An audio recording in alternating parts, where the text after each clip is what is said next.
Pemirsa, Sudrajat, pedagang yang dituduh menjual es kue berbahan spons, mengaku dianiaya petugas kepolisian saat menjalani pemeriksaan. Dirinya mengaku dipukul dan ditendang hingga diinjak-injak. Dia beli es kue, Pak. Beli es kue?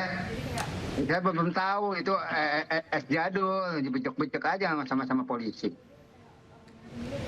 Sama-sama polisi dibejek-bejek. Dibejek-bejek dia jadi es kapas begitu, kayak es bedak, kayak es bedak, Pak. Jadi ditonjok, diberi semuanya, Pak. Hah? Ditonjok, dipakai cincin. Oke, Anda dipukul ya? Dipukul, diinjak-injak, Pak. Bapak dipukul dan diinjak-injak oleh siapa, Pak? Nama Polres, sama Polres. Oke, hanya karena dituduh esnya nggak aman untuk dikonsumsi? Katanya basi, katanya. Basi. Oke.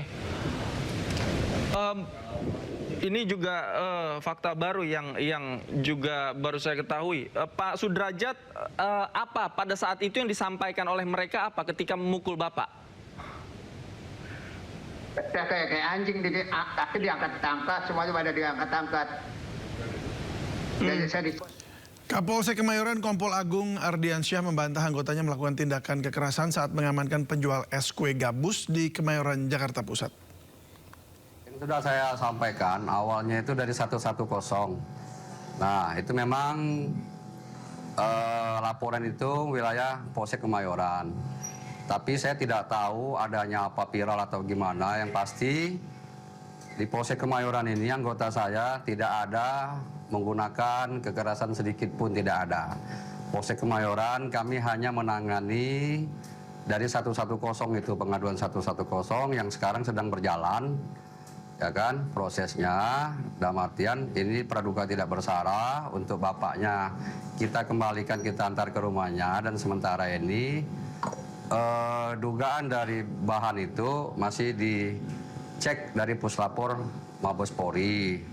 Moga-moga ya kan hasilnya bisa menyebutkan makanan itu layak dipakai. Itu kita tunggu hasil dari Puslapor, bisa berapa hari nanti disampaikan secepatnya untuk di Polsek yang menanganinya. Demikian, jadi sekali lagi tidak ada yang disampaikan dari teman saudara saya media yang ada pemukulan Polsek, anggota dari Polsek itu tidak ada. Jadi sekali lagi saya tegaskan ke Kapolsek, itu bukan anggota kami dari Polsek Kemayoran.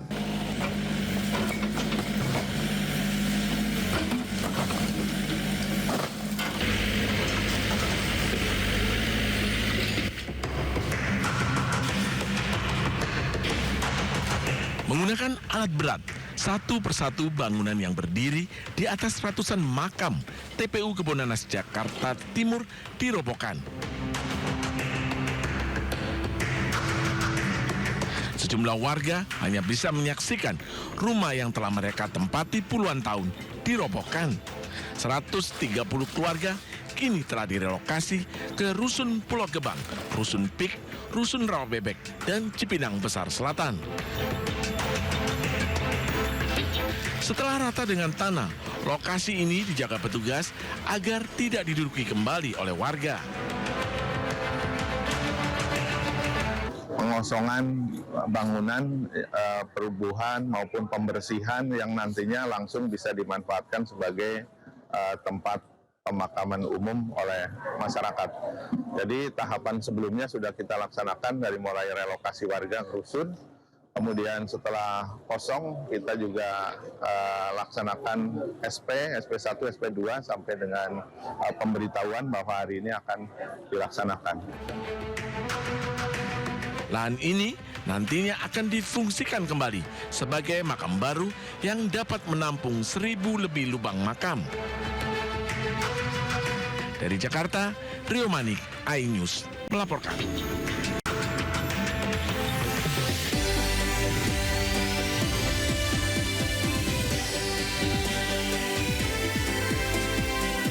Longsor Cisarua, 50 jenazah dievakuasi, 35 korban meninggal telah teridentifikasi.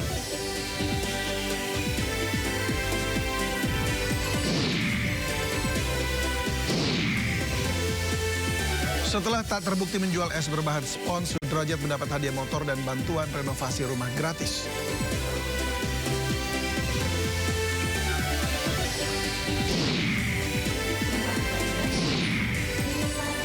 Presiden Prabowo Subianto resmi melantik pimpinan dan anggota Dewan Energi Nasional atau DEN periode 2026-2030.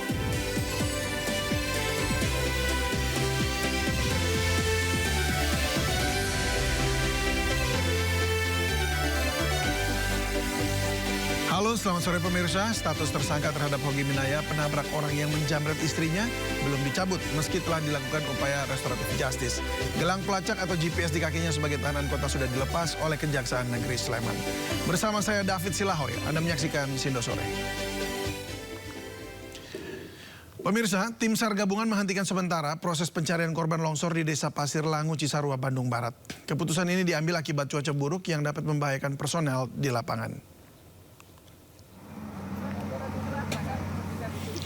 Ya, Kepala Kantor SAR Bandung Ade Dian menjelaskan, hujan disertai angin kencang membuat tanah semakin labil dan berpotensi memicu longsor susulan.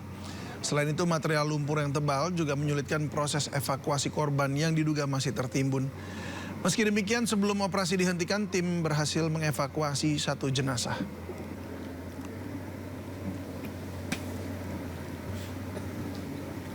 Hingga Selasa kemarin sebanyak 50 body pack jenazah telah dievakuasi tim SAR gabungan dari bencana longsor di Desa Pasir Langu, Cisarua, Kabupaten Bandung Barat.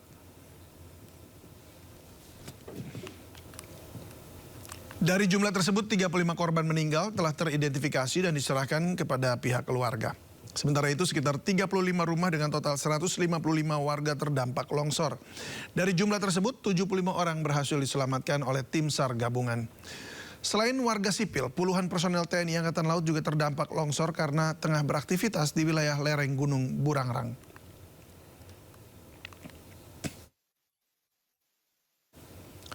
Seminggu dihantam banjir sampai 3 kali, warga perumahan subsidi di Kabupaten Bekasi mengaku kecewa dan tertipu. Karena dulunya pengembang menjanjikan perumahan bebas banjir. Tambah kecewa karena mereka masih harus menyicil KPR puluhan tahun. Merasa takut dan juga cemas gitu adanya banjir susulan karena mengingat intensitas hujan juga masih cukup tinggi dan berharap sepekan pasca banjir besar, ribuan warga perumahan Green Lavender Sukamakmur Kabupaten Bekasi masih was-was takut banjir sewaktu-waktu datang kembali. Meski sudah surut tapi kondisi jalanan belum normal dan kering. Jumat pekan lalu, banjir di perumahan subsidi ini sempat mencapai hampir 2 meter. Rumah nyaris tenggelam dan komplek perumahan berubah mirip danau. Warga pun mengaku kecewa lantaran di awal beli pengembang rumah subsidi ini mengklaim bebas banjir. Tapi nyatanya sejak musim hujan ini warga sudah merasakan 3 kali banjir. Warga tambah kecewa lantaran mereka masih harus menyicil rumah subsidi selama puluhan tahun. Saya sih sangat kecewa karena kita di situ kan di awal tertulis di brosur iklan itu kan tulisannya bebas banjir, tapi nyatanya ya kalau dilihat kondisi rumah kemarin setengah pintu air itu ada di dalam rumah.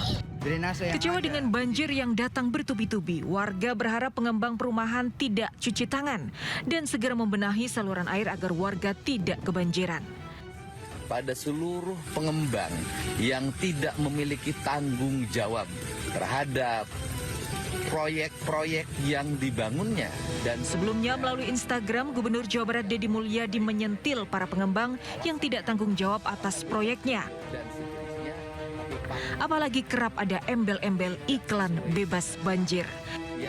Dari Kabupaten Bekasi, Jawa Barat, Ahmad Johari Lutfi, iNews melaporkan.